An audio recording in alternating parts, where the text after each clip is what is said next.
What is PIH? देखिए PIH जैसे आपने बताया प्रेगनेंसी इंड्यूस्ड हाइपरटेंशन। इसका मतलब हुआ कि PIH, is it synonymous with preeclampsia?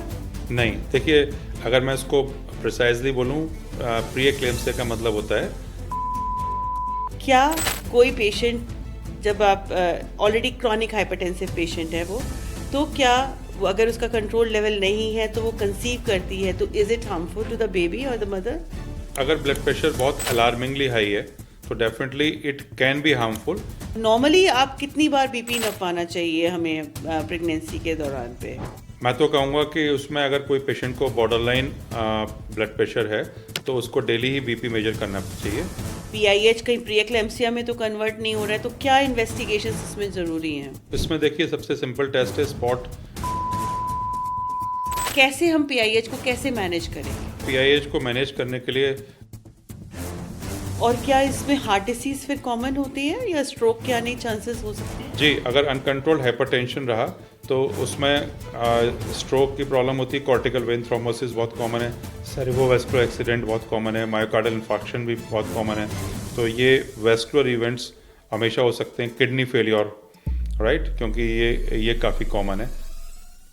Today we are going to talk about another very important topic, PIH, pregnancy induced hypertension. This is a very important topic जिसमें कि आजकल इंडिया में तो खासकर बहुत ही कॉमन हो रहा है because of this unhealthy lifestyle, sitting postures, working जो है, वर्किंग स्ट्रेस लेवल्स, जो वर्क स्ट्रेस लेवल्स है, so this has become very common. So today we are going to talk about this PIH in pregnancy. We have in talk with us Dr. Vivek Mittal, senior cardiologist, diabetes specialist from Metro Hospital, Prithvihar. So doctor, welcome to the show. Thank you. सबसे पहले let's start. What is PIH? देखिए PIH जैसे आपने बताया pregnancy induced hypertension. इसका मतलब हुआ कि वो ब्लड प्रेशर जो प्रेगनेंसी के बाद डेवलप हुआ है, या अगर मैं इसको प्रिसाइजली बोलूँ, जो ब्लड प्रेशर 20 वीक्स या उसके आसपास या उसके बाद डेवलप होता है, इसको हम पीआईएच बोलते हैं। ये उससे डिफरेंट होता है क्रॉनिक हाइपरटेंशन या प्री प्रेगनेंसी हाइपरटेंशन, क्योंकि वो नॉर्मली या तो प्रेगनेंसी से पहले होता है या प्रेगनेंसी के फर्स्ट 20 वीक्स में डेवलप होता है। That is called chronic hypertension. Doctor, हमारी क्लिनिकल प्रैक्टिस में बीइंग अ गायनेकोलॉजिस्ट दो वर्ड्स बहुत कॉमनली यूज होते हैं, pre eclampsia and eclampsia. So PIH, is it synonymous with pre eclampsia? नहीं, देखिए अगर मैं इसको प्रिसाइजली बोलूँ, प्री एक्लेम्सिया का मतलब होता है PIH plus some element of organ dysfunction, like उसमें मोस्ट कॉमनली प्रोटीनूरिया, किडनी से प्रोटीन्स का बाहर निकलना, या सम एंड ऑर्गन्स का इन्वॉल्वमेंट होना, लिवर, किडनी, ब्रेन, लंग्स, उसको हम बोलेंगे प्री एक्लेम्सिया। और इसी में मैं आगे बताना चाहूँगा, एक एक्लेम्सिया होता है जिसमें प्री एक्लेम्सिया के सारे फीचर्स और हाई ब्लड प्रेशर के हैं, प्लस जो आप अक्सर इमरजेंसी में देखते हो और आप सिजेरियन करने के लिए हरी भरी करी सब उसमें होता है, एनेस्थेटिस्ट को बोलते हो, वो सीजर्स। तो eclampsia with organ dysfunction, sorry, blood pressure with organ dysfunction plus seizures, that is called eclampsia, and preeclampsia is simply hypertension plus proteinuria or organ dysfunction. So these 3-4 things are very different, क्योंकि इनके सबके management काफ़ी different होते हैं, right? सो सबसे पहले जैसे हम डायबिटीज़ के बारे में बात करते थे, क्या कोई पेशेंट, जब आप ऑलरेडी क्रॉनिक हाइपरटेंसिव पेशेंट है वो, तो क्या अगर उसका कंट्रोल लेवल नहीं है तो वो कंसीव करती है, तो is it harmful to the baby और द मदर? देखिए अगर ब्लड प्रेशर बहुत अलार्मिंगली हाई है तो definitely it can be harmful. इसमें टेराटोजेनिक इफेक्ट तो नहीं, लेकिन जो इंट्रा यूटेराइन ग्रोथ रिटार्डेशन हम बोलते हैं जिसको, वो पेशेंट को हो सकता है। और जैसा हमने अभी डिस्कस किया था, ये वाले पेशेंट्स प्री एक्लेम्सिया और एक्लेम्सिया के लिए प्रोन होते हैं।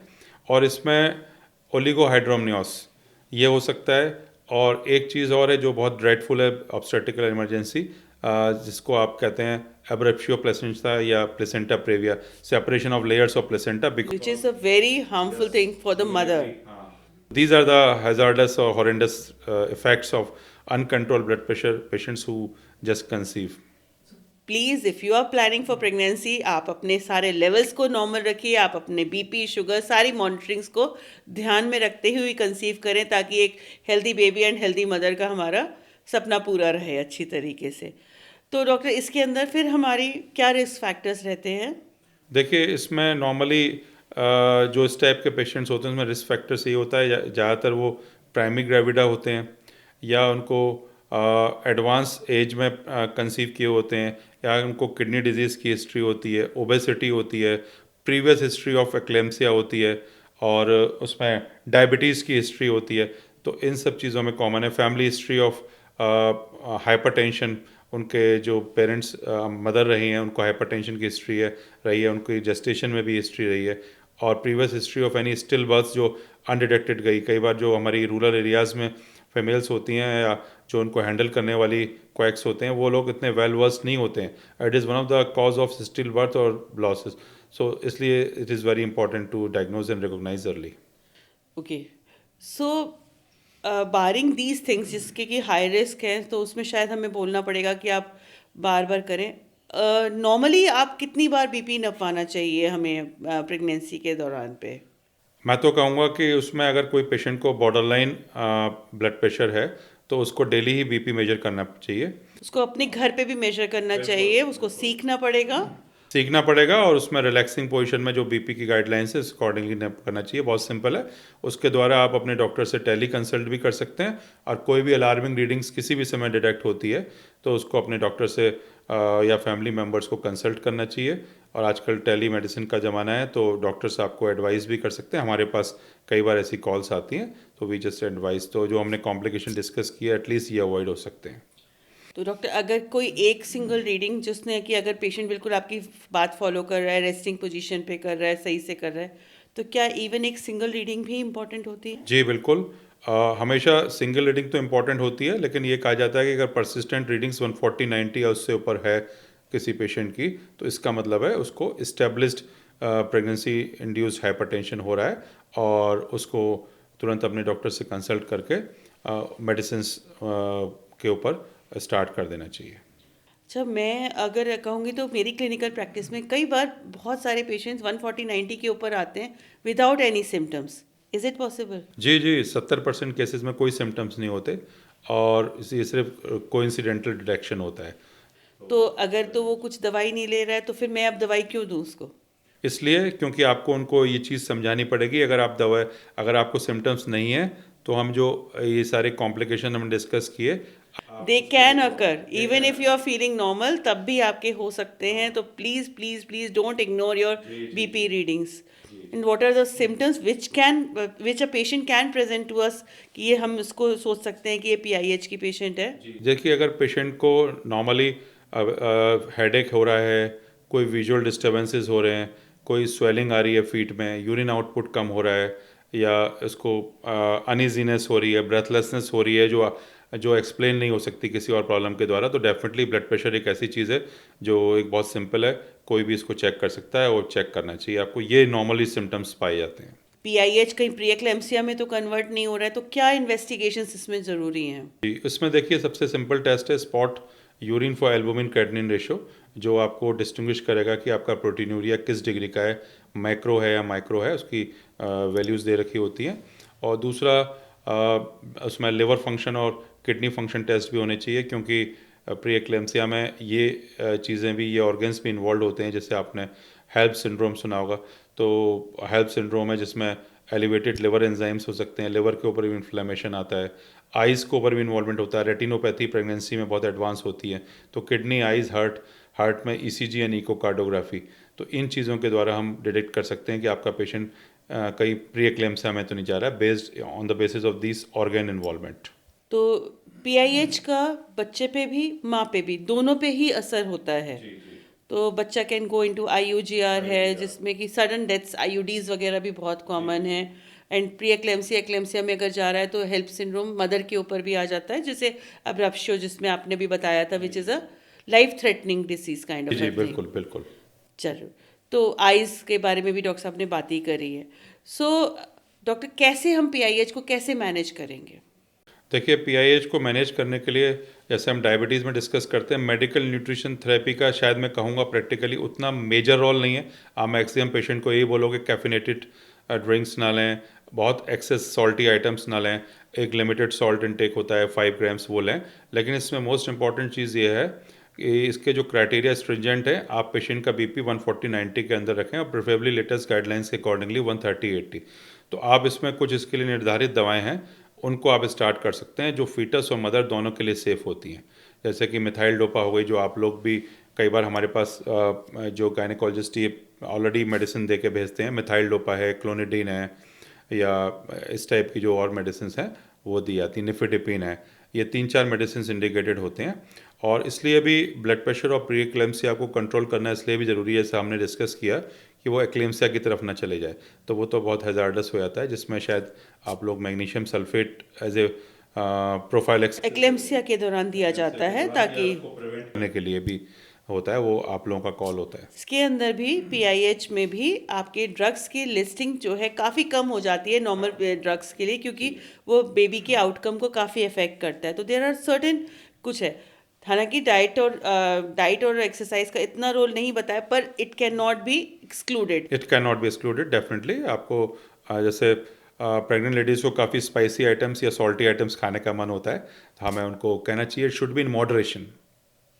तो माइल्ड पीआईएच वगैरह में शायद लाइफस्टाइल मॉडिफिकेशंस का हेल्प होता है।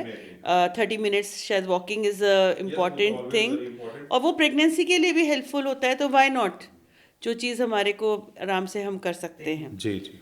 तो इसके अंदर डॉक्टर कब अर्ली डिलीवरी वगैरह के इंडिकेशंस होते हैं? देखिए, जैसा हमने बताया कि अर्ली डिलीवरी के इंडिकेशंस तब होते हैं, उसमें मैटरनल और फीटल दोनों चीज़ें हैं। मैटरनल में अगर किसी पेशेंट्स का हमने कई बार देखा है कि ब्लड प्रेशर प्रॉपरली कंट्रोल नहीं हो रहा है आपको, या पेशेंट प्री एक्लेम्सिया या एक्लेम्सिया की तरफ जा रहा है, evidence by the organ dysfunction जो हमने डिस्कस करे। फीटस में उसको कुछ प्लेसेंटा के इश्यूज हो रहे हैं, या उसको ओलिगोहाइड्रोनियस बड़ा कॉमनली मिलता है इसमें, एक्लेम्सिया या हाइपरटेंशन में वो हो रहा है, ये फीटल रिलेटेड इश्यूज हो रहे हैं, या इंट्रायूट्राइन ग्रोथ रिटार्डेशन हो रहा है। तो उस कंडीशन में, या लिवर या किडनी का इन्वॉल्वमेंट हो रहा है, उस कंडीशन में अर्ली प्रेगनेंसी जिस भी फॉर्म में आप लोग अप्रोप्रिएट समझते हैं, इंडक्शन हो गई, नॉर्मल हो गई, या सिजेरियन, इन कंडीशंस में हम अटेम्प्ट करनी चाहिए। एक सेटिंग जहाँ पे हम सिजेरियन की सारी फैसिलिटीज़ हैं, वहाँ पे हम कंट्रोल्ड इंडक्शन कर सकते हैं, जिसमें कि अगर बीपी कंट्रोल में है तो we can go in for a normal delivery also. Otherwise अगर बीपी कंट्रोल नहीं हो रहा है लेविटोलॉल इन्फ्यूजन वगैरह के बावजूद भी, तो हमें इस पेशेंट को डायरेक्टली सिजेरियन के लिए भी लेना पड़ता जी है। Definitely definitely. राइट। सो एनेस्थीसिया कौन सा इसके अंदर प्रेफर करेंगे आप?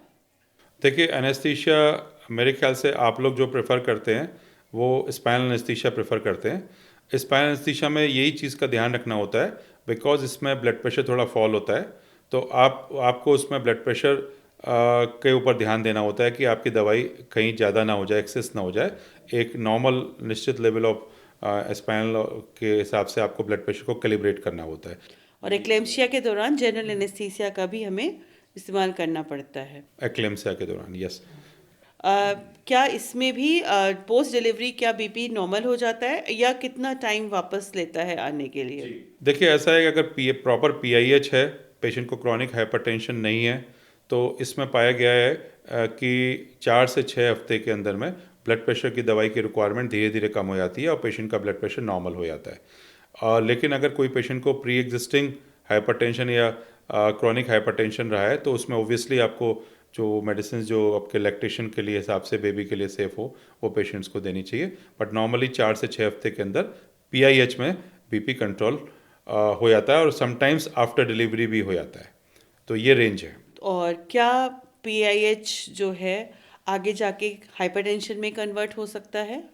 देखिए, पीआईएच हाइपरटेंशन में कन्वर्ट तब होता है अगर किसी पेशेंट के रिस्क फैक्टर्स हों, जैसे कि उसकी फैमिली हिस्ट्री हाइपरटेंशन की हो, प्रीवियस प्रेगनेंसी में एक्लेम्सिया हो, या उसका पुअर कंट्रोल हाइपरटेंशन हो, या उसको सुपरिम्पोज डायबिटीज़ हो, या उसको किडनी डिजीज़ हो। हाँ, नॉर्मल पेशेंट्स के मुकाबले डेफिनेटली ऐसे पेशेंट्स क्रॉनिक हाइपरटेंशन के लिए प्रोन होते हैं इन फ्यूचर गोइंग फॉरवर्ड।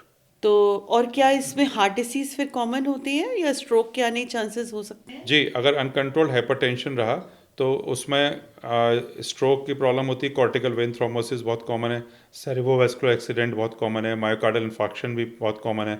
तो ये वेस्कुलर इवेंट्स हमेशा हो सकते हैं, किडनी फेलियर, राइट, क्योंकि ये काफ़ी कॉमन है, इसमें वेस्कुलर इन्वॉल्वमेंट काफ़ी कॉमन है। इसलिए इसी की इंपॉर्टेंस है कि हम पेशेंट का ब्लड प्रेशर कंट्रोल करें और जल्द से जल्द उसको डिलीवरी उसकी टर्मिनेट करें। Thank you doctor Vivek for such a detail discussion. I hope कि आपके सारे क्वेरीज वगैरह इस देख के आपको सॉल्व होते हैं।